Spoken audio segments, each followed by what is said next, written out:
Welcome to the Fearless Happiness Podcast, where we showcase phenomenal individuals who have overcome serious traumas, life obstacles, and challenges to find their own path to fearless happiness. Listen as Max Njist invites guests from all around the world to share their experiences and spread strength, hope, and faith. This is the Fearless Happiness Podcast, and this is Max Njist.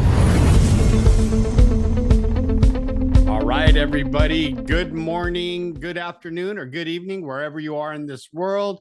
This is Max from the Fearless Happiness Podcast. And yes, again, I have another amazing and special guest joining me today. So what I like to do, Mary Lyn, is have you introduce yourself to my audience, like who you are, what it is you do, and then you and I, like I said, are going to rock and roll. Awesome. Well, I'm Mary Lyn Hammer, and on a lot of my social media, I go by Hammer Time because I just can't help myself. I love it. And my license plate's Hammer Time also. And the funniest part about that nickname is that somebody one time said, "Are you related to MC Hammer?" And I was like, of course I am. Can't you see the family resemblance?" I love it. I would have said, yeah, we're twins. Can you tell? Yeah. So I have really two completely different passions that I do for a living, and I one of them is in the education industry, and the other is health and wellness. And I came from an at-risk home where there was a pretty severe trauma going on. I lost a brother 2 weeks before his 4th birthday. And so it was really rough. And, you know, I've gone through a lot of counseling for it over the years. And my counselor was a Christian counselor. And she said, "You know, you've never been mad at God." And I said, "Well, I wouldn't be here if it wasn't for God." And she said, "But yeah, but normally people go through an angry stage."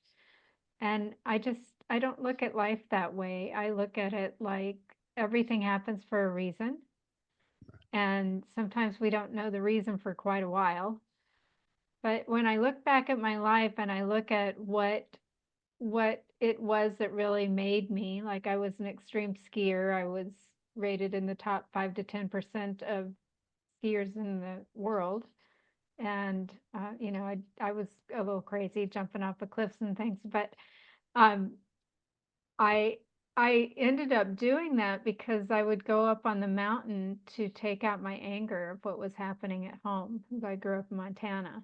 And so Okay. I would go out there and just, you know, bang out some moguls and do this stuff just to get it out of my system. And so, you know, if I hadn't gone through what I went through, I wouldn't have been a world-class skier. I was skiing with the Warren Miller skiers and, you know, chasing powder all over the place. It Right. was literally like, "Hey, there's powder in Colorado." And you're like, "When are we leaving?" Right. And then getting on a helicopter, right? And dropping you off at the top of the mountain, right? Like, see, Yeah. that's Yeah. what I'm picturing. And I can see how you could let out anger coming down one of those mountains, Mary Lyn.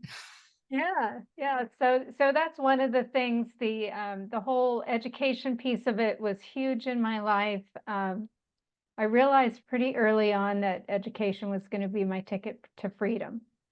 And I started taking advanced classes when I was in the 7th grade, and it was kind of an experiment back then, Right. because they picked 2 of us out of, you know, like you don't feel weird enough when you're in the 7th grade already.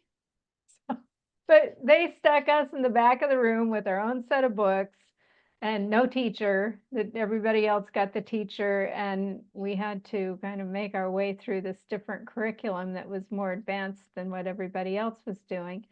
And then the next year we had a whole class of us, and they called us bookworms and study bugs and geeks and you know. Um, and so I was taking these advanced classes, and I graduated from high school when I was 17. And I took these comp tests when I started school, and I aced most of them. And so I didn't have to go to class for a lot of the classes. So it's like the dual credits that they have now, only we were an experiment Right. back then. And I went to a proprietary school for my first school, and so it was very small, which was good because I was from a small town and I went to school in California, and it was kind of a culture shock for me. I'd never been in a city before. I got off the plane at LAX and asked the question about how to get to where I was going, and they're like, "Well, the 6 terminals," and I was like, "What?" I mean, we were still throwing our suitcases in the snowbank. You know what I mean? Right. Well, you You came know, from we're Montana, right? Like, did you yeah. live in a small town? Well, everything is small up there. You know, I was in one of the bigger towns, but it was only about 25-30,000 people. Right. So it So, is a culture yeah, shock, right? When you get to LA, yeah, see all the, yeah. Ooh. I live in the city and I still get culture shock when I go visit my cousin in LA. I'm like, oh my God, I can't, I could never live there yeah, ever. yeah, yeah. It's pretty crazy, and and that was a long time ago. But so I was blasting through school as fast as I could because I wanted freedom. I didn't want to have to ever ask my parents for anything ever again because the price was too high. Right. And um, and I had a teacher that said you need to go for this scholarship because I think you'll get it. And I was very nervous about it, and she said, "Mary Lyn, I believe in you." And I had never had that happen before, and it changed my life to have somebody say that to me. And so I realized, pretty early. I graduated from college when I was 19. So I was very young, you know, and it was Wow. I was taking 22 to 31 hours a semester to get through school. Like I literally was blasting through it. So kind of like went through graduation, went, oh, now what, Right. And I moved to Texas where my best friend lived, and I enrolled in UT later and did some more classes. But the basis of my education was in the proprietary sector, and they typically cater to the at-risk kids. So I had a very strong passion for that right from the get-go because it changed my life so much. Right. And then I took a job. I was the first default manager in the history of the country, and that was when it was right after Graham Redmond passed.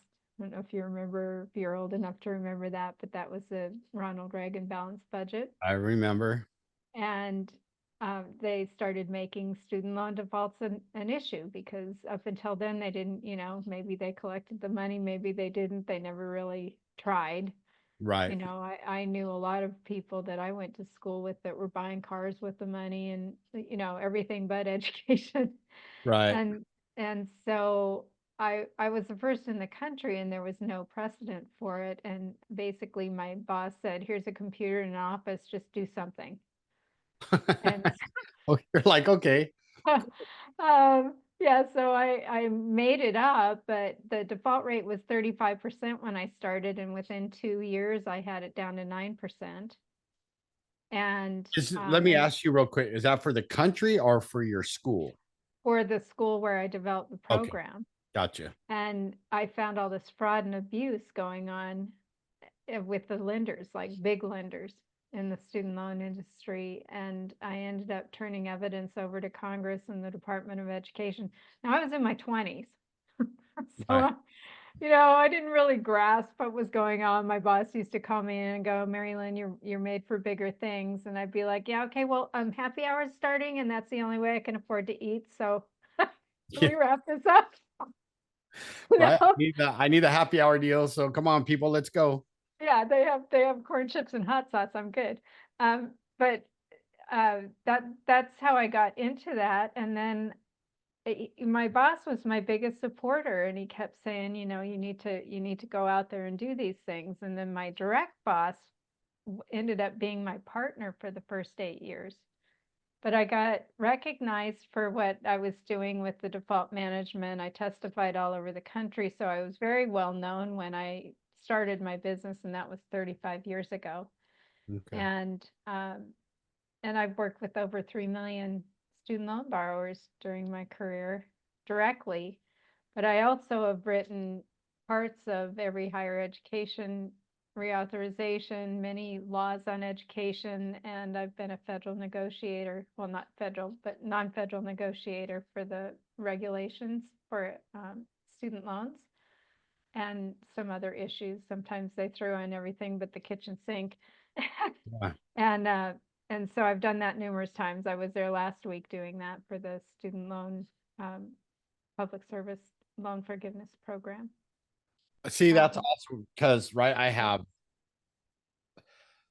my loans that and you hear like President Trump, right, is going to go after people who start defaulting on their loans, which I haven't done, but it worries me, right, that I can't afford, right? I do want to go back to school because I think, because my passion is working with people getting sober, right?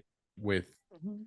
so I think getting my license as a addiction therapist is going to help me go where I want to go, right? And help more people. Yeah, But then that's I think awesome. about, right, like what you're it's very interesting, right? Do you think it's going to go back up like the default rate where people are just like, Oh, yeah, it's already going up because there's so many things at play right now. So, loans were always supposed to be paid, and the um, the administration and the Department of Education did not have the authority to blanketly give loan forgiveness. It's against the law.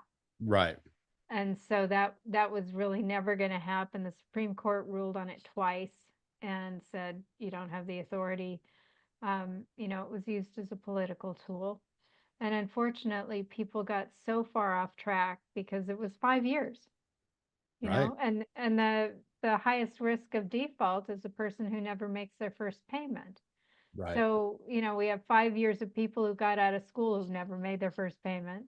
We've got people who were making payments and stopped, and they found some other way to spend their money. And right, then we have all the people that are really pissed off that they were lied to, right. you know, because they were lied to for 5 years.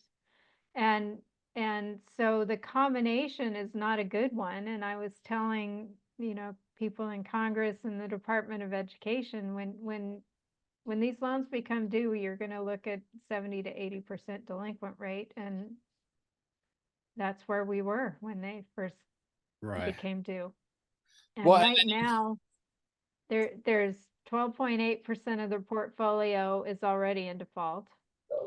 We have another 10% that's late stage, like they're going to default in the next 30 days.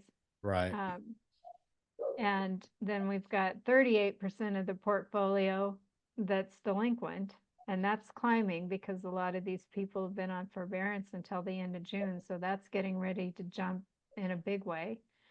And we're right there at the 70% mark. And in fact, the White House is calling it the student loan waterfall. And they are expecting a 70% default rate, which is terrifying because when it goes into default, there's nothing you can do. Like the government is going to come after you until it's paid. Right. Um, and so they'll keep your tax refund money. They can put liens on your home. They can put liens on your assets. They can do wage garnishment without going through the courts because See, it's a federal debt. right. And I understand that, right? And like, I know we got to, but don't you think that's going to create a lot of problems for Americans that, like you said, that we got COVID, right? We went through COVID and like a lot of people, like small business owners, right, lost their business, right? So maybe that's a big reason they can't make their payments. I'm just, thinking outside the box here. Is there, I guess my question is there going to be help for the people that really want to try, but can't make some of the payments because they're so high, or right, or Yeah. like people that you said that went out and bought cars or this or that, right, and didn't. Yeah. Yep.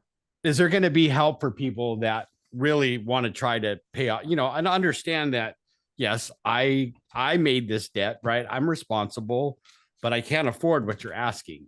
Is there going to be any kind of help? I guess that's Well, what I'm asking. the big beautiful bill that was just passed has some things in there for the student loans. Um, there are numerous, they fall under a category called income-driven repayment plans. Okay. And the SAVE plan was thrown out, and a lot of people were just kind of automatically transferred into that program when they shouldn't have been. And so that plan, really, most of it has been gutted because it's illegal. So there, what we're going to be tasked with in the future, and this will all have to be negotiated like we did last week. We'll have to negotiate the new repayment schedules because they were tied to when the loan was taken out. So like somebody who took out the loan in the early 90s has different terms than somebody who takes out today. And Right. so there's all these different repayment plans. And so the president wants to get it down to two. So one is a standard repayment where, it's like a mortgage where you've got, you start making payments and it's the same, for the Gotcha. same payment amount. So it's easier to budget. I believe that that's the one with the most likelihood of being paid, because when the payments go up on some of these plans, just like the mortgages, when people had the 3-in-1 loans and variable interest loans and all of this other stuff, you might have been making payments all along and the interest rate goes up and your payment goes up and then you're like, oh crap, you know. So Right. the ones where you've got a steady income rate and a steady payment are the easiest loans to pay because they're the easiest to budget. They're not going all over the place. Right. Um, and so one of the plans is called standard repayment, and the other plan is going to be an income-driven repayment plan. It'll have a $10 a month minimum payment, and it's based on a percentage of your discretionary earnings. Right. And Okay. it's a whole calculation based on the poverty rate. So that is one of the options. It's usually more costly. Like I advise, usually we're getting people right when they get out of school. So we advise them to, go for that plan if you can't make the standard repayment plan. But as soon as you get on your feet and you're making a Right. steady income, then switch over to the standard repayment plan, because then it's set. You've got a Right. set payment. It's not going to be changing every year. And usually people are making more money, so the payments go up, Right. because Right. it's based on your income. So you get a raise, you're like, great, and you go out and like use that money up on something, and then you get your new calculation, and you're like, oh no, there Right. goes my raise, right? Well, so Um, there is hope though, right? So you could use the income driven, right? And like you said, for people yeah, who are fresh out of school and starting, in the workforce, and then once you, get to that point, I get it. Like, cause then you can have the standard, right? And then it stays the same and you can budget for that better, right? Because like you said, if you don't, right, if you're not savvy, right, you're going to make a lot of money and all of a sudden you're going to get your new calculation and your price is just, your payment just went up, and you're going to be like that sticker shock, right? When you go to the yeah, car place, exactly. oh my God, what am I going to do? Right. Yeah.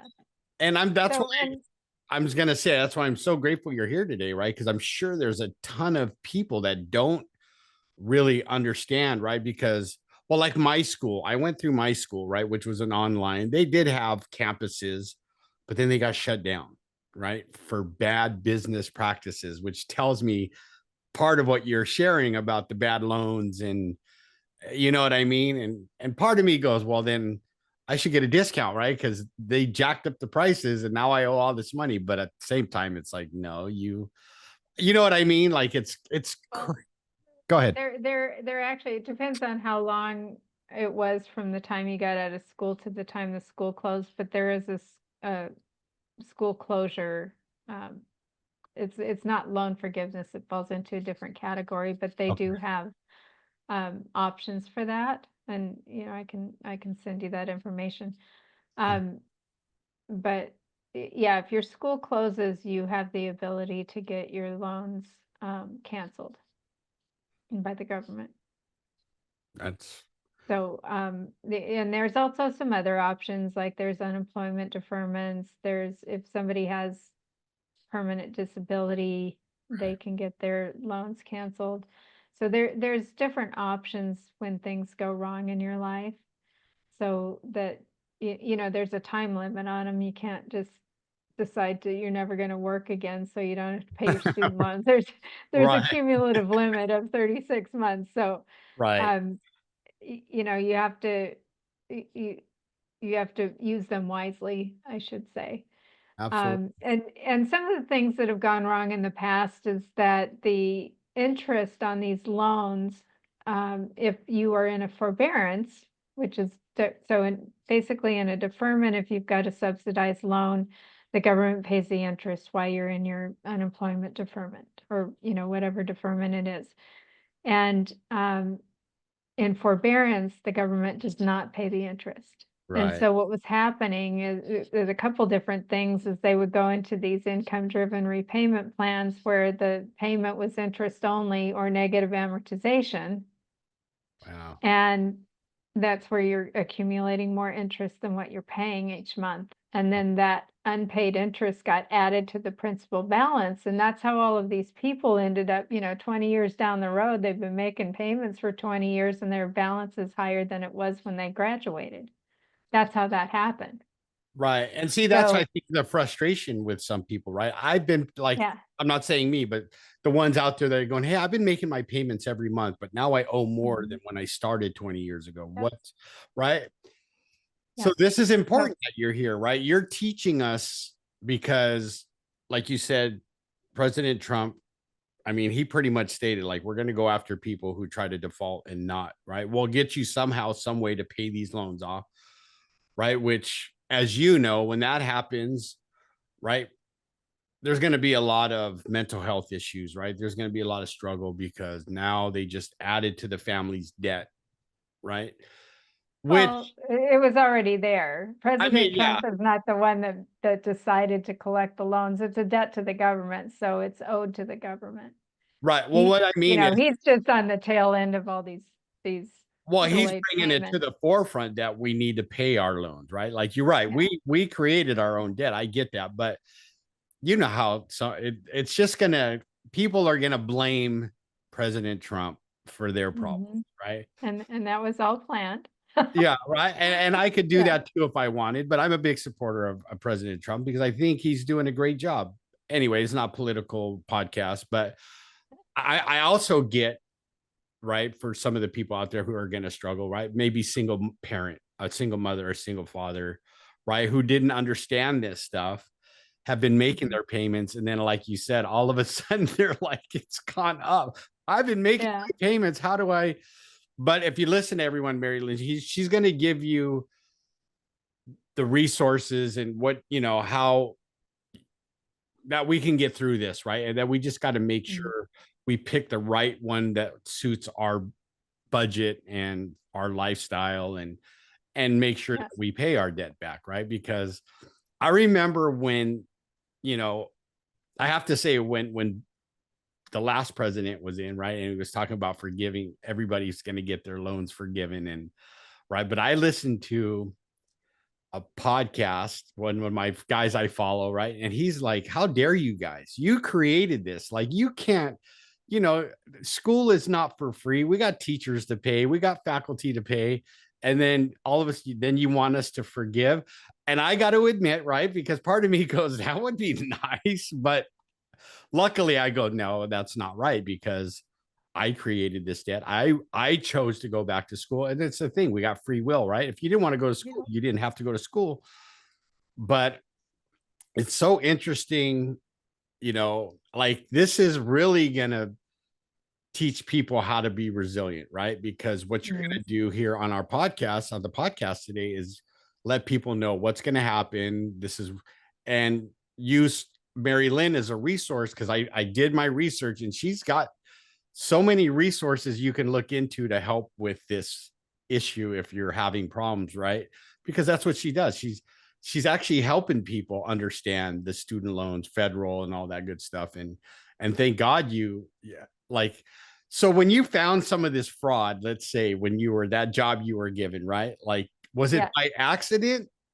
And you were like, hey, this No, doesn't look it right. was, I mean, the whole racket was in California. And it was like this group of men that created companies. So, one company gave out the loans. Another company was servicing the loans. Another company had the guarantee agency for the loans, because that was back in the day when there was still private lenders for student loans. Right. And so what they were doing was they were selling each disbursement to the secondary market, which was another friend of theirs. It worked similar to the mortgage loans back then. So you went to, like ABC Bank on the corner, took out the loan, they sold it to the secondary market. It was assigned a federal servicer. And then if somebody defaulted, the guarantee agency paid the insurance claim, Right.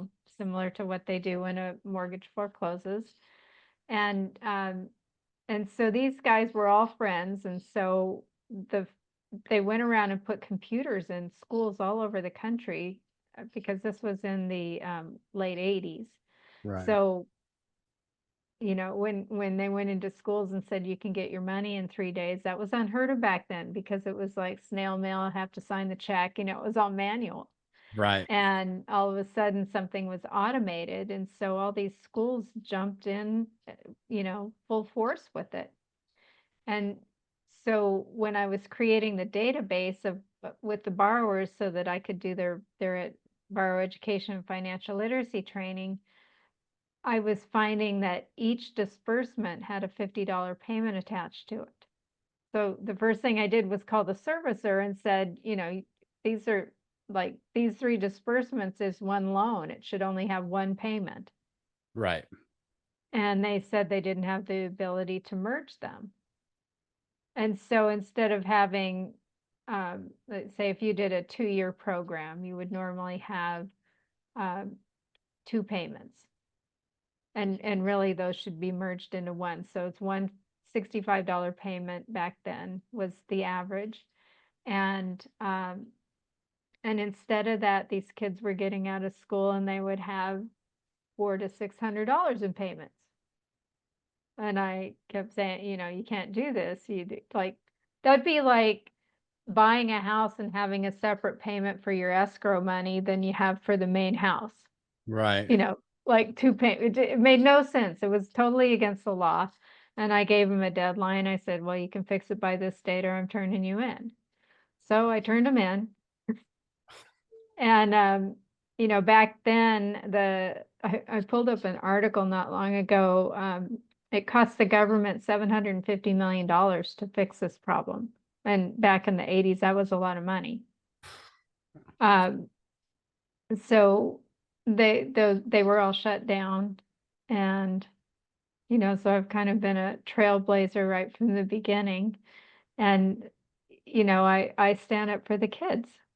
Right. And so I just found this great passion in making sure that the people who the Higher Education Act was written for in the first place, it was part of the civil rights movement, so that low-income people could get a quality education. And that's why it was written. And they were kind of being thrown by the wayside with some of the practices that were happening. So I just started standing up for them and going to Washington, and I wrote the original regulatory language for default prevention for all high default rate schools in the country. And there were a lot of them back then. When I started in the business, there was 8,600 schools, colleges in the loan program, and now there's about 3,800 Wow. today. You've cut that in half, more than in half. Yeah. Well, I didn't. Some of their choices did. Right. Well, I mean, like bringing it to Yeah. life, you helped with that, Yeah. right? Because you're right. Like, and it's sad when people make money off the most vulnerable, right? Like, are people, and I mean that, like, even new students, right? Just thinking, I want to get a good education, right? They're not thinking they're going to get burned by somebody. Oh, they're here to help me so I can get through school, right? And Yeah. you think about it, like you went through school young, but and there's a lot of people that work 2, 3 jobs just to Mhm. pay off their school loans, right? And to Oh, yeah, live, yeah. you I know? was working all the way through college, and my daughter graduated a year ago, but I started a 529 plan the year she was born. So I So I Yes. had money in a savings account, but when they started talking about all this loan forgiveness, and I said, gee, I was responsible and just paid cash for my daughter, from that savings account, which is a great program if you have young kids, do a 529 plan. And you're not taxed on the interest that you earn. Um, but that's how I paid. And I thought, well, where's my reward? Right. You know? Well, that's good to know because I have 12 grandchildren. So I'm going to tell the parents, hey, my friend Mary Lynn said you got to look at this 529 plan to Yeah. help pay for their college. So, but we'll get Yeah. into that, right? Because I've opened them up for both of my grandkids. And one of them is turning 4 in August, and there's already like $3,200 in his account. And then my other one is just turned 5 months old, but I've already opened an account for her because they can put it into more aggressive investments when they're that young. right. And my daughter did 5 years of school at a traditional university in Arizona, and she still has like $40,000-$50,000 left in that account. It has to be used for education, but the other day she said, I'm thinking about going for a master's degree, and there's still money in there. It'll pay for her master. So It sounds like, yeah, yeah, which is a good thing because the last few years have been pretty rough when I've got numerous businesses, and when everything crashes at the same time, it's kind of like, holy crap. Yeah, but But how cool for your grandchildren and your daughter to have a mother that knows the ins and outs of school loans so that they get the best quality loan, right, for the money. And Mhm. right, they got mom that goes, she'll know if it's as bad or not because I'm sure you helped your daughter. But this is important to know, everybody, because I think if you're planning to save for education, listen to what Mary Lynn is saying. And, we'll get to that part where, she'll give out her contact information so you can learn more about what she does and how she could help. But like a big part of it, when I saw you come on as a guest, I'm like, man, I wish I would have met her long ago when I started school. Right. But if I can help one person, if Mary Lynn can help one person understand, right, and make better choices when it comes to school loans, then I've done my job. And you know what I mean? And if I can get Mary Lynn out there so more people can understand, right, how school loans work, right, how to make sure you make your payments and so you don't go into default, right? Because you're right, once the government comes after you, there's no stopping them. There's nothing you can Right. do. They will, like you said, garnish your wages. It's almost like Mhm. going through a divorce. You have no choice, and they can take up so much, you know what I mean? Of Yeah, well, it's the same techniques they use when you owe back taxes. right, Everything they can do for back taxes, they can do for student loans.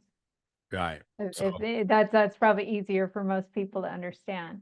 right, So, we teach borrower education and financial literacy, and I always start with, what does knowing financial literacy do for your life? Because really, until people have emotional buy-in, they don't really listen to all of the jargon because it's, you right, know, boring and technical, and nobody reads the paperwork. And I'm one of the weirdos that reads the paperwork, but most people don't. right. You're And right. They don't. but it's too much. They can't absorb it. They don't understand it. A lot of people nobody in their families ever even had a checking account. So the majority of what I specialize in is the at-risk people. So I take them literally from welfare recipients to teaching them the nuts and bolts of financial literacy. How do we do this? What does it mean? What is a credit score? All of those things. Because if you say somebody from that type of background, well, if you don't make your payments, it ruins your credit, that means nothing. They don't even know what a credit score is.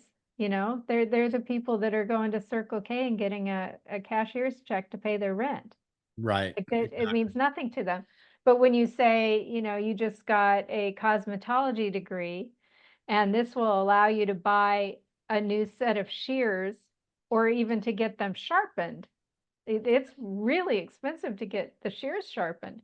Yeah. So you can do that without coming up with all the cash for it if you have good credit.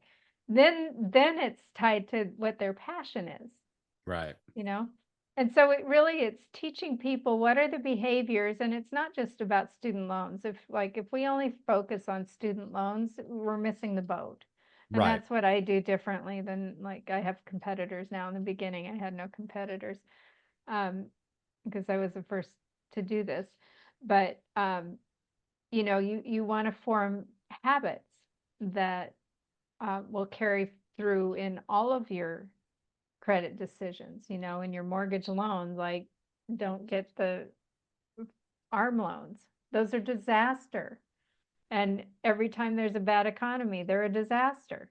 Right. Um, same thing with student loans is you have to be, borrower savvy and Right. make good decisions of what is it going to take to get me over the finish line. Right. um, of paying that loan. And so I testified for the Department of Education a couple months ago, and then I was negotiator for the Public Service Loan Forgiveness, which and there's a lot of jobs that qualify for that. A lot of medical jobs, teaching jobs, law enforcement. There's a lot of jobs that qualify for that, and it's a great program. See, I'd love Um, to do that too, but I always tell them I'm an addiction counselor, and they say, "Well, that doesn't fall into that public service." But I think, well, it could if you're working for the right company right, if I worked, let's say, for a county organization or a state organization, then it would, correct, or a nonprofit. or a nonprofit. Okay, that's good to Mhm. know.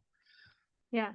See, So, this is very they educational, and I know I can't go backwards, but like I know I'd love to talk to you after just for a little bit moving forward, right? Like so that when I do make the decision to go back to grad school, that I am loan savvy and do it the right way. So you know what I mean? Because I think it's important, right? Like I'm sitting here listening to Mary Lynn and going, where was she when in 2009 I made this decision to go back to school and didn't talk to no one, right?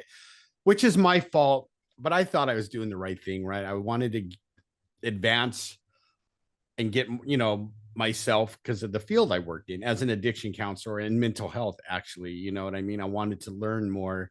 And the only way to do that was to go back to school because I already became a certified counselor. Now I want to get my degree and so on and so forth. Right. So this has been Mhm. very enlightening, right? Like Yeah. you got my interest peaked because it's like, gosh, at the same time, like don't beat yourself up, Max. You can't change it. Let's just move forward, right? Listen to Yeah. what she's Yeah. saying, like, and this is for all of us, right? Like, make sure you educate yourself, like she's talking about, so you can make the best decisions for yourself or your family, Yeah. right? And and make a budget, things like that. So we teach people about that, and then you're dividing your expenses into what's absolutely necessary, like housing and food, those Right. kind of things. You know, what I find is that most people, especially lower income people, um, they are spending a tremendous amount of money on fast foods. And so it's like your body is not getting the nutrition it needs, so that causes medical problems, that blows up your medical bills. Right. And and then you don't have money left over for healthy foods. So um, just changing the lifestyle a little bit in that area can help tremendously with your budget. Right. Um, and learning how to make food last, because you could feed a family for what a food in a fast food restaurant costs for one meal. Right. You could feed a whole family for. Right. And you have to be diligent about it. um, so we want to give people the tools where they're going to find financial freedom, Right. because really it's about managing your money. I have some interesting conversations with my daughter because she said, I don't eat out much. And I said, really? Okay. Well, what I'm going to do is I'm going to pull down all your transactions out of your checking account, because she's got the debit card, you Right. know, lottery going on in her hand. And so she money and just put it on my debit card. And Right. then she's like, Mom, I don't have money to pay the rent. And I said, oh, well, maybe you need to stop eating out so much. And she said, I'm not eating out very much. And I said, well, okay, because we still have a shared account. So I said, this is what I'm going to do. I'm going to pull it down and then I'm going to put it inside of a budget. And you're going to see what you can afford to do and what you're doing now. And that will give you your answers of where you need to control yourself. Right, right. And so she was absolutely shocked. It was, at these places where she's taken out money on her debit card and there's a $3 transaction every time. Right. That adds up, That fee. because she's like, well, I'm only going to take $10 out. Well, if you took $10 out of somewhere for cash and you've got a $3 charge, that's 30%. Right. So it's kind of a reality check of, you could have driven another block and gone to your own bank and had zero fees. Right. Well, that's my mom was a perfect example of that. She would buy, I mean, we ate great, like going out to eat was a treat, right? Mhm. She would buy enough food, and I'm serious, like we would have enough for breakfast, lunch, and dinner. And there, very rarely did we get to go out and eat fast food, right? Because she was a single mom. And like you said, she had to learn how to budget and make sure, because she was like my father, I guess he had his first heart attack at 33, right? So when we came Oh, along, my wow. mom was like, no salt, but whatever's in the food, that's it, right? I'm not adding any salt. Uh, Sodas are going to be like once in a while a treat. Same with fast food. We're going to eat at the dinner table. We're going to have good food. I'm going to make sure you're as healthy as possible, right? Yeah. Because on my dad's side, right, all of them, and they didn't have fast food back then, but they all didn't eat well or drink, or you know what I mean? So my mom changed those habits, which like I've already beaten half my uncles and stuff who are passed away, right? Like with no heart issues, nothing, right? Yeah. Other than maybe high cholesterol, right? But I'm pretty healthy. And it's because I thank mom for that, because she always made Yeah. sure we ate. Like you said, she's like, we're not going to McDonald's. No, I'm going to make you dinner. We're going to eat at home together. And and I think that's right. Everything is so fast paced, Mary Lynn, it's easier for moms and dads sometimes to go, let's just go to McDonald's and we'll go buy them dinner real quick. Well, Right. in a way it is, but it's super easy to just like, steam some fish and throw some vegetables in there. I mean, I started eating healthy in my 20s because I was so broke and I thought, well, this is all the money I have, so I better pick something healthy Right. or I'm gonna die. Um, and and so I started eating like that when I was in my 20s and I've just expanded that Right. and being an athlete, you have to be Big time. very aware of what you're putting in your body for a lot of different reasons. And and then I got this is the other passion that I have is that I got Lyme disease. Uh, I was bit by the tick the first month of pregnancy, and my daughter was born with it. It took him 6.5 years to diagnose us, but I went from jumping out of helicopters to I couldn't walk up a flight of stairs in a relatively short amount of time. It was devastating. And then I got a blood infection with a 3% survival rate. Um, so I crossed over several times. I almost died in 2008. And the doctor said, if you weren't in the shape you were in and as healthy as you were, you wouldn't be here right now. Right. So And all then, those habits you created for yourself actually yeah, saved your life and helped. yeah, but that all came out of being broke. you know I mean, truly it started from being broke.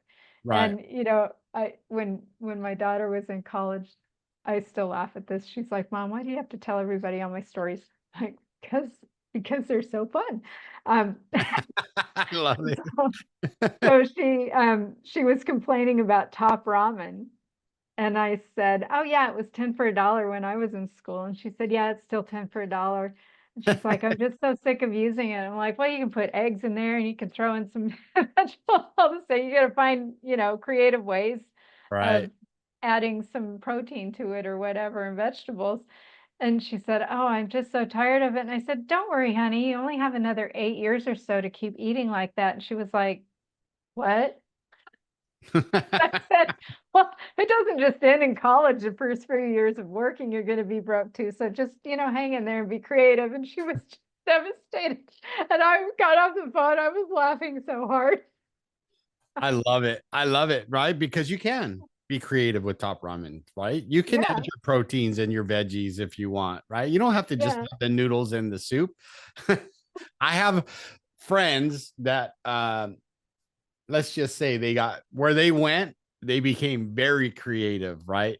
So when they got yeah. out, they now make Top Ramen seem like it's like from a fancy restaurant, right? Or maybe else. Yeah. So it's like I Yeah, love it. yeah.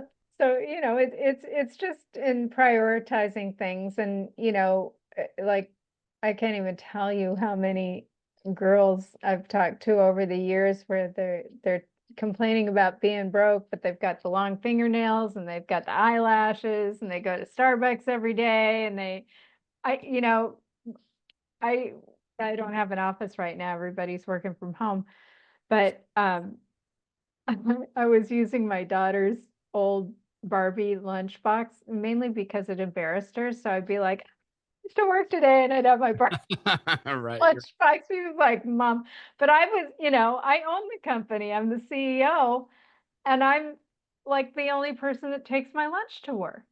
Right. And people are like, oh, well, you were born with a silver spoon. No, not so much. No, that's No. not, that's not what happened. Everything I have, I earned. And, everybody has a choice. And Right. so, the sacrifices that you make today will pay off down the road. And so, if you're not making sacrifice today, you're going to not have money today and you're not going to have money down the road. Right. Right. So there And, are choices you got to make in the moment, yeah. right? For Mhm. down the road. Right. So Yeah. you get bit by the tick because I hear Lyme disease can be very debilitating Oh yeah, it and is. traumatic, right? Because like you Mhm. said, you went from an elite athlete to like barely being able to walk. How did that go for you during that time when were you the company owner then Oh, when you got bit? oh yeah. Yeah, and I was a single mom and, so I just had to keep going. Um, and then I almost died and, the brother that I mentioned died 2 weeks before his fourth birthday. I crossed over and he was there at and I was standing at the beginning of the tunnel of light and I said, "David, you're here to take me into the light." And he said, "No, I'm here to tell you it's not your time yet. You're going back." Wow. And I came back and I ended up figuring out a way to get over the Lyme disease. My daughter and I have both been Lyme free since 2009. She That graduated from college with honors. And I'm just kind of a maniac, not as crazy as I used to be, but I don't really have a slow speed. you know what like what an honor it is to have you here, right? Because not only I mean the work that you do to help educate people, but the challenges that you went through, right? And as a single mom, right, knowing that your daughter was born with Lyme, now you got two of you that you have to worry about, and Mhm. right, I mean, look, That's what gave me the drive, that's why failure was not an option. Like I had to find a way to get over this, and I had to find a way to get my strength back, and because I was much sicker than she was, but she was only 5 when we were diagnosed, right? Can you talk about and that challenge about finding your way to overcome Lyme disease? So if there's people out there struggling with that, and like, oh my God, yeah, she's telling my story. How did you do yeah. that? So when I was finally diagnosed, I had had a migraine headache for about 5 years. I couldn't feel my feet up to my ankles. Um, I didn't have any energy. I couldn't think straight. I had like these floaters, and they, especially when the sun comes in from the sideways. So Lyme is a spirochete. It kind of looks like a corkscrew. Okay. You can see them floating around in your eyes. And I couldn't hear. I had tinnitus, and it was so loud that I couldn't filter out the background noise. And there's just so many symptoms that you have with Lyme. Wow. And so we figured out that I had gotten bit when I was pregnant with my daughter based on when the symptoms all started. So we Right. kind of went back and figured that out. And then we started a very aggressive protocol. I was getting 12 IVs a week and taking about 300 pills a day. It was rough. And the doctor told me Lyme treatments are not for sissies. You're going to have days when you can't walk, you're going to have days when you can't talk, and there's going to be days when you just want to die. And Right. he was right. I mean, I literally collapsed making my daughter's lunch one day. I was getting her ready for school and I collapsed and I couldn't get up. Wow. And it was really rough. And then when I got the blood infection, um, I went downhill very quickly. It was the worst pain I've ever been in my life. I mean, it made childbirth look like I stubbed my toe. Oh, wow. That's Yeah, bad. it was bad. Like even my hair hurt, but I didn't want to take pain medicines because that was the only way I knew if the antibiotics were working. Because they couldn't take me off of antibiotics because I would have died. Right. So they just kept trying different antibiotics. And when I tell you I've had so many God moments in my life, really, he led me to answers. And it was a journey of discovery. Like one of the things I discovered in 2007, I used an energetic device. And so I started testing other people who were in the IV room and found patterns. One of the patterns was that everybody had this Mycobacterium tuberculosis. So it wasn't full blown tuberculosis, it was a Mycobacterium. So I volunteered. Um, so let's do streptomycin. So that is a IM injection for tuberculosis. And I did that for 6 weeks. And the die-off was so tremendous that I literally smelled like a rotting animal. It was absolutely disgusting. Oh, And I man. had about 104 fever um, because Lyme releases neurotoxins when you kill it. So it releases it all the time, but when you kill it, it releases massive amounts of it. So you get very, very sick. And that was one of the things that we discovered. And I just thought it came in from an immunization shot. The tuberculosis, you have to do, vaccines for that. So that's where Right. I thought it came from. And then in 2019, so 12 years later, the NIH released a report saying that humans could contract tuberculosis from deer. I went, So not only Lyme, now you're oh my getting. gosh. Oh, Yeah. Well, there's all these co-infections, that adds to the complexity of it. right. And then Lyme, a study just came out where there's 46 different life forms, DNA life forms of Lyme disease. Wow. And then there's all these co-infections and they mutate because originally it was used for germ warfare. Um, so it mutates. So you have to know what life form it's in and, all like what co-infections. You have to have a tremendous amount of knowledge and then you have to watch it because it moves. And it changes. And so if you're taking like an anti-parasitic drug, but it's in a granulomatous form, it's not going to be effective. So most doctors put people on doxycycline for a very long time.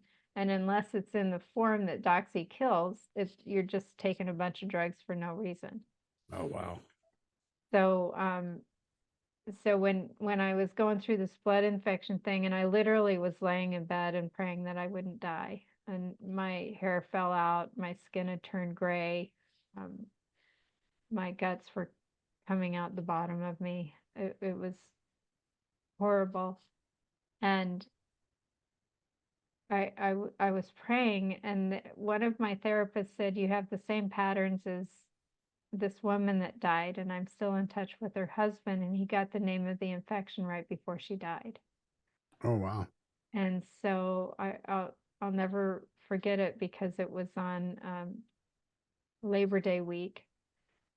So on that Tuesday, I called her and I said, would you please call your friend and ask if we can get the name of the blood infection? And she called him and he was out of town until Friday. This was on a Tuesday. And he said, I'll get it when I get back. And she said, I don't think she'll live that long. So he called his son, and the son went over and got his mom's medical records and got us the name of the infection. And then I was put on the right antibiotic Wow. for that. So that the two people that I didn't even know saved my life there.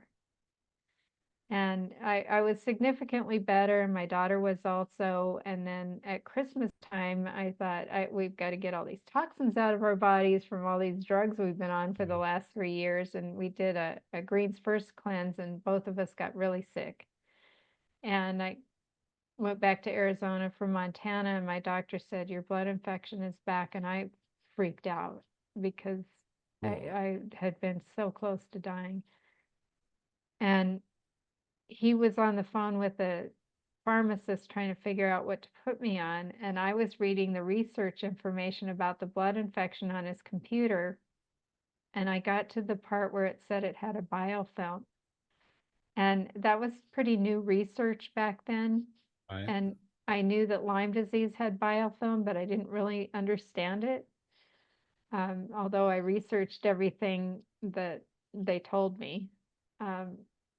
But that was fairly new. And so what we figured out was that the biofilm is a fibrinogen material that chronic diseases create themselves to hide in while you're on antibiotics.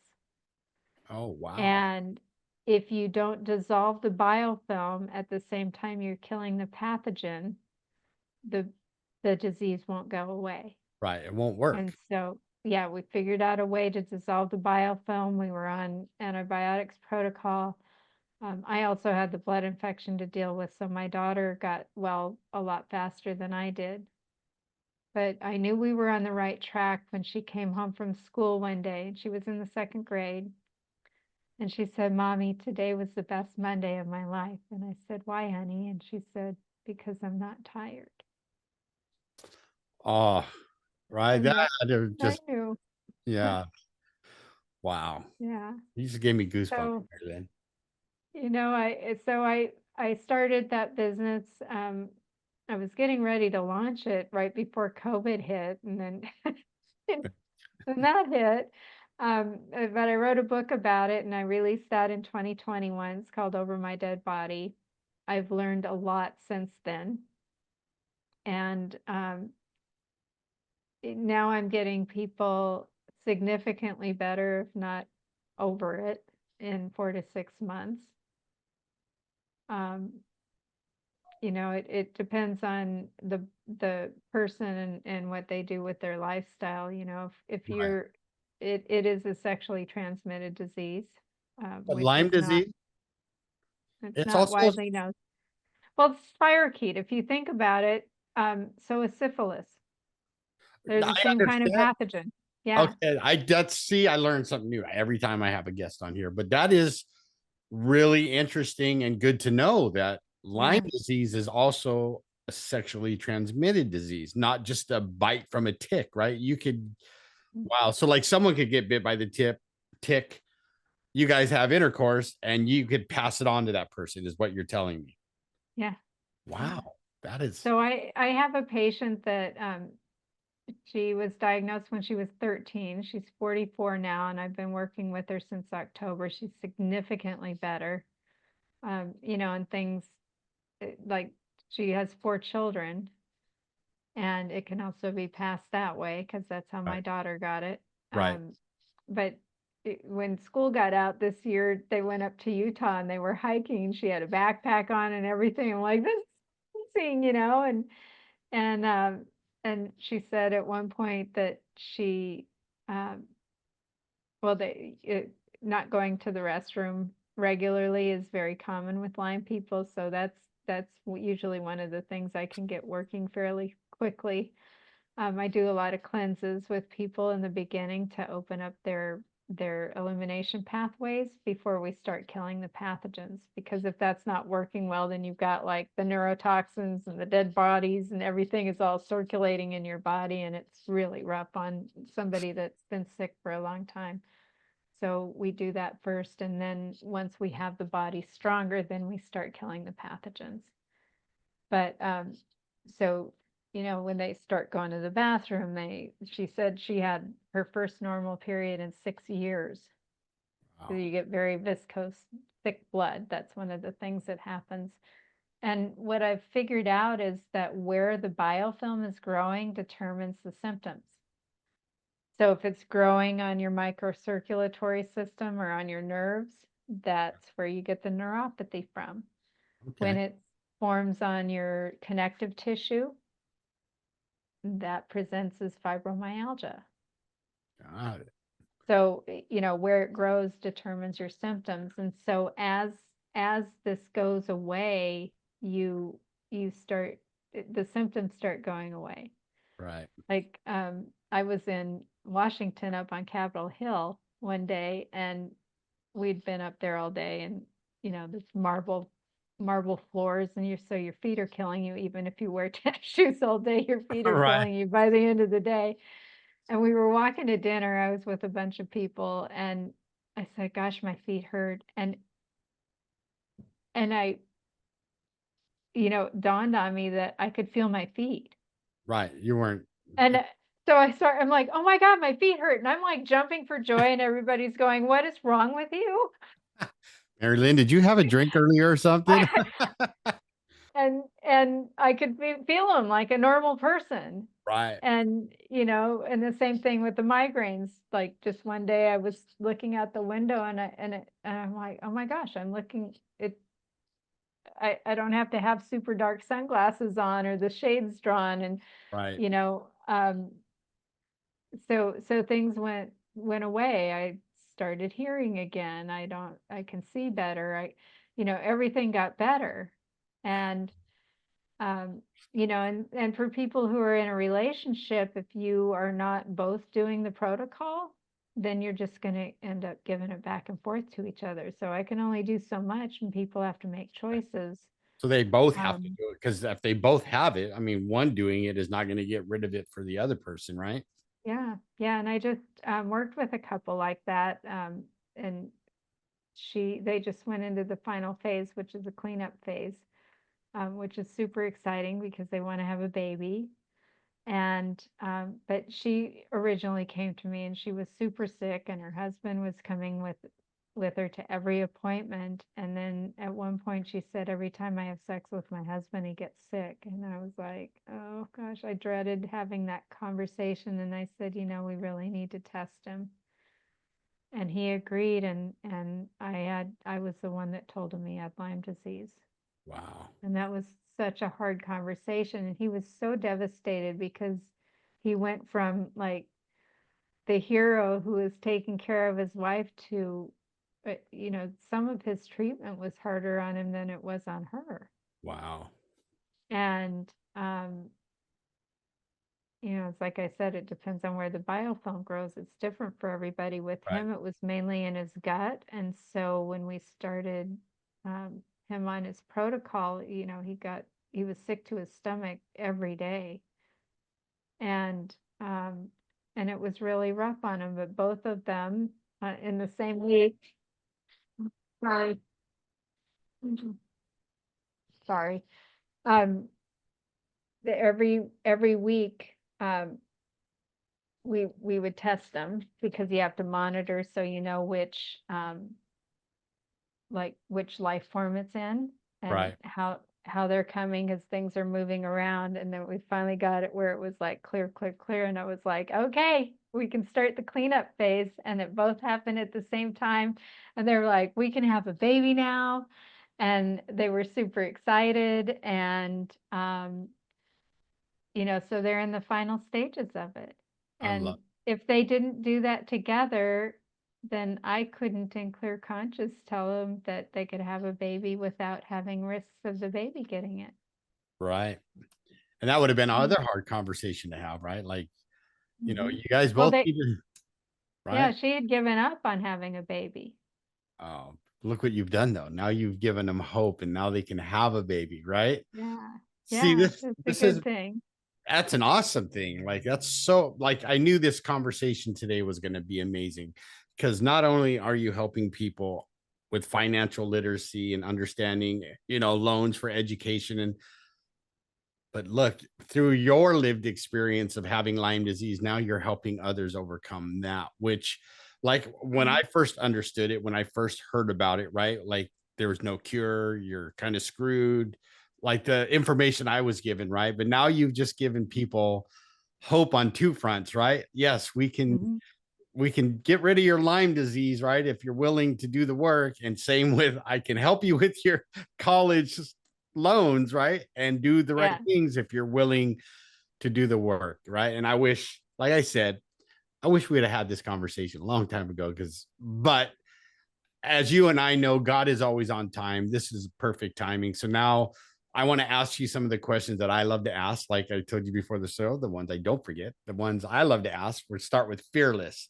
Like talking about what we've talked about and what you have gone through, Mary Lyn. What does fearless mean to you? And how does that show up in your life on a daily basis? Oh god, I'm almost too fearless sometimes. I get in trouble by not saying no to things. I mean, I went to Africa a couple years ago and did this bungee jump over Victoria Falls, and that was that was amazing. And I did it. I had 7 foster children, and one of them died from fentanyl. He was in Arizona, and um, he actually had COVID, and 5 of the pills were laced, and he died from fentanyl. And um, I it broke me. I don't know how else to say it, but it broke me. And um, so when I went to Victoria Falls, the lady had broken her leg earlier in the day, and so they were going to shut it down. And then we got everybody. I was there with the Tony Robbins group, so they got everybody in the right headspace and opened it back up. But my group got there when it was dark. And they said, we don't let people do this in the dark. And I'm like, no, there's a little bit of dusk. I'm good. I'm okay with it. Right. And so they wanted me to do it with somebody else, like 2 people at a time, and I was like, "No, I'm doing this to let go of the pain that I have around my son dying." Right. And, um, so they went ahead and put the harness on, and the guy's like, "Okay, you go out to the edge of the" like, walked off into this dive. I love And it. I had a moment of, "Oh, shit." Right. Just like when I was flying midair, because it was a long ways down. Well, that's But Victoria Falls is very high. yeah, yeah, it's one of the 7 wonders of the world. Right. Exactly. Um, but, when I got to the bottom and then I had to rappel up, but, I it was so freeing, and I know that that's what Chase would want for me. I really struggled with it a lot. Um, and, the lessons that I've learned on my personal development, I teach personal development for kids. I mean, I've done a lot for adults too, but my passion is to work with kids and get them on in a good headspace for Right. getting through life, right? Right. I wish I had learned this stuff when I was younger. And I just want to share a story about, so I don't know if you've heard of Date with Destiny. It's one of the Tony Robbins classes. And um, my guy's just getting here from the airport, so the dog's probably going to bark again. I apologize. That's all right. Um, so Date with Destiny um, it's I think it's his best class, and I used to be a platinum partner, so I've taken all of them. Okay. And um, so he started doing a meditation, and usually people go to like their first memory, like that's what he walks you through with the meditation. So he says, go back to your first memory. And I thought, well, I've done all this work on my parents, and I think I've gotten through that. So I just opened myself up to whatever came in. Right. And God came in.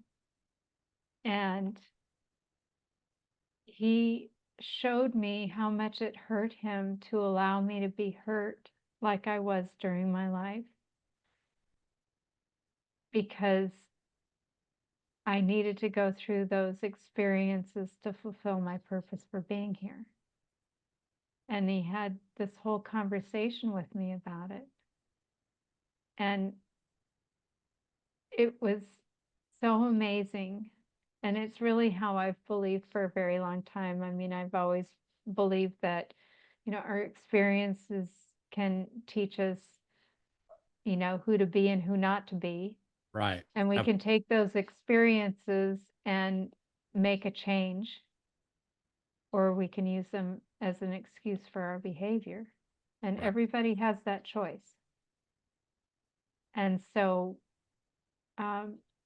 that's how I look at all of this, because people are like, well, geez, you went through this as a child and Lyme disease and this and that. But all of it has led me to where I am now, and it's made me a strong woman. And, I have a saying that I tell my employees, they all think I'm nuts, but but fearless leader, and there's a name that we use in all of my companies are named champion in some way. Champion Empowerment Institute is our teaching company, so empowering people. So teaching somebody to have that champion mentality, and really your state of mind is your biggest contributor to success. I mean, you can get education, you can, specialize in things, you can get experience working for employers. However, your state of mind is what makes a difference. How long do you stay in a defeated attitude? How long do you stay in a victim mentality? A lot of the problems we're having today is because people are so invested in being a victim. Yeah. Like their identity is tied to being a victim. Yep. And if you stay in that mentality, then you're always going to be a victim. You're always going to attract situations that make you a victim. Or you can choose to go, oh, what was my lesson in this? Right. Like, how can I use this? If you just take one situation where you look at yourself as a victim and you look at it and reanalyze it and say, how did that make me better? What did I learn from it? Right. And you can find what to be grateful for in any situation, even the bad ones. Yep. Then your whole life will change. Absolutely. That's why I love when David Goggins, right, says, learn to get comfortable being uncomfortable, because that's where the growth happens. He doesn't say play a victim and then things will get better, right? I mean, yes, we know he's extreme, right? He loves doing those 150-mile runs, but there's like what you said. I know like Tony Robbins teaches, and a lot of the personal development guys, ladies and gentlemen like yourself teach, right? Like you're gonna fail, right? But fail forward, right? Use it as a learning tool so that you can become better because of that failure, instead of going, oh, poor me, I failed at this and now I suck and I'm not going to do anything because I'm not worthy, right? And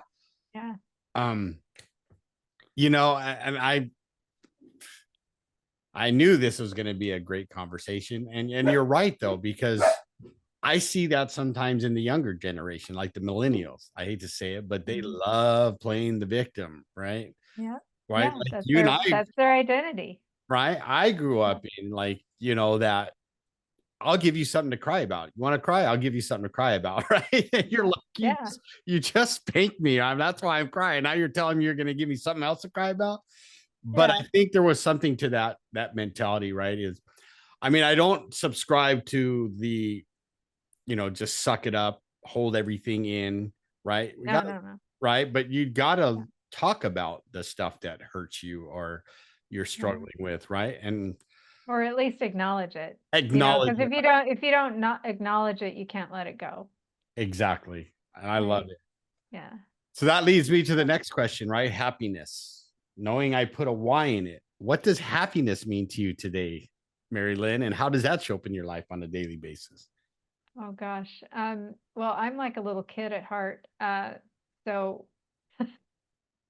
I, um, I have fun doing almost everything I do, wear a smile and laugh as much as possible. Um, if you learn to laugh at yourself, that's the greatest laughter that you can have.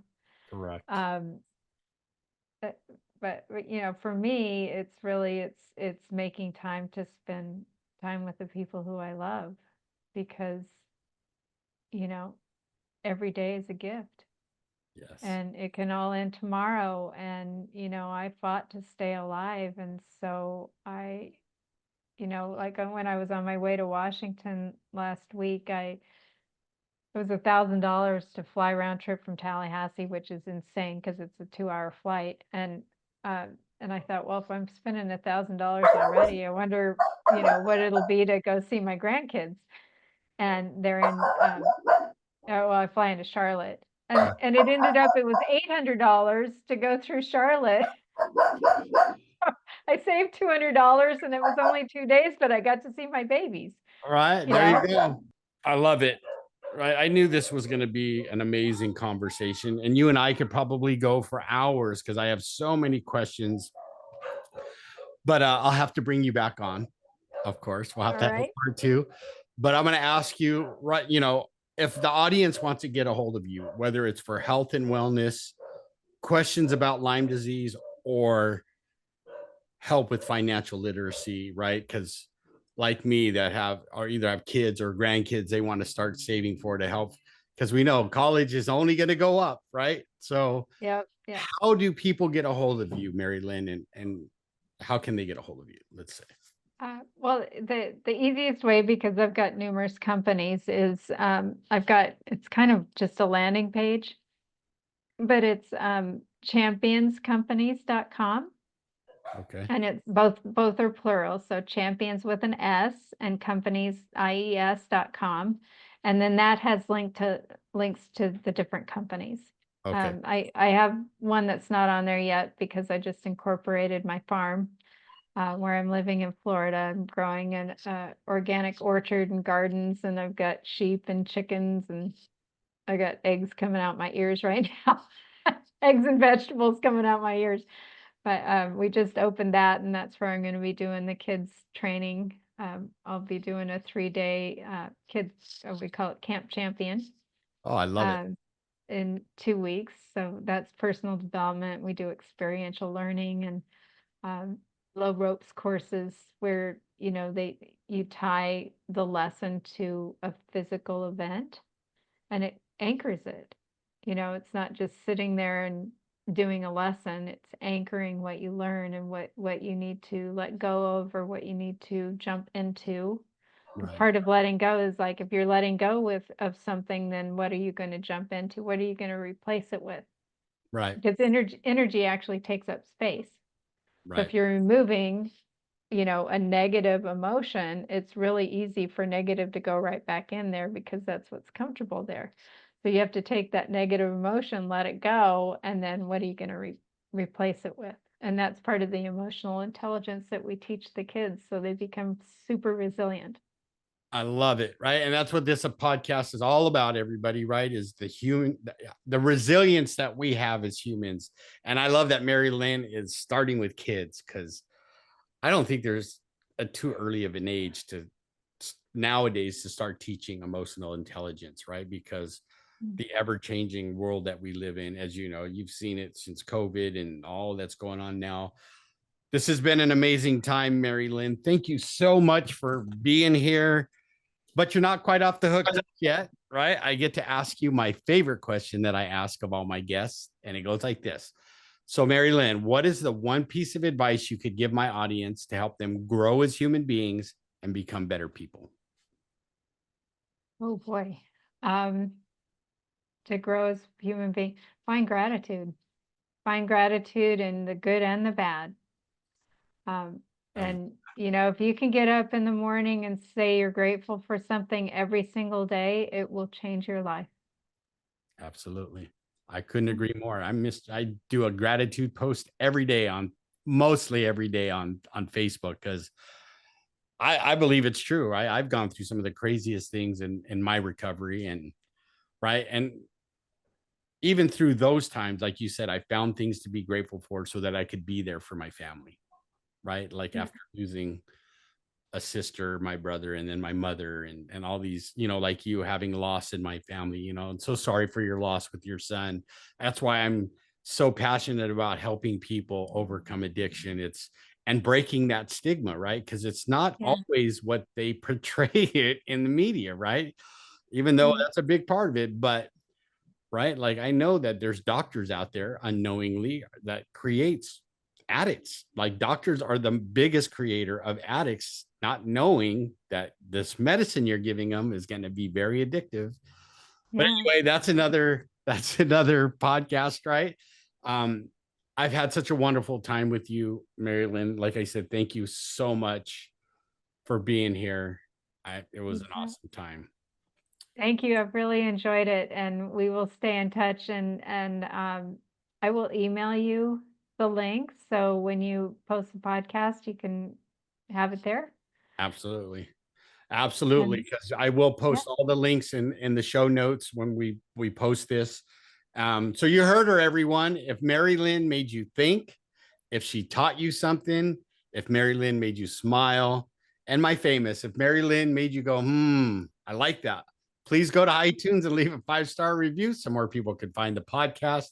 And again, good morning, good afternoon, or good evening, wherever you are in this world. This is Max from the Fearless Happiness Podcast. Until next time. Are you tired of being weighed down by life's traumas and struggles? Join the Fearless Happiness lifestyle and let us guide you toward a brighter future. Explore our past podcast episodes and get a copy of the Fearless Happiness book to ignite your inner strength. If you or someone you love is battling addiction or facing challenges related to unresolved trauma, know that we are here for you. Visit maxnijst.org, maxnijst.org, and take the first steps toward finding your fearless happiness. Thank you for listening. This has been a production of Fearless Happiness.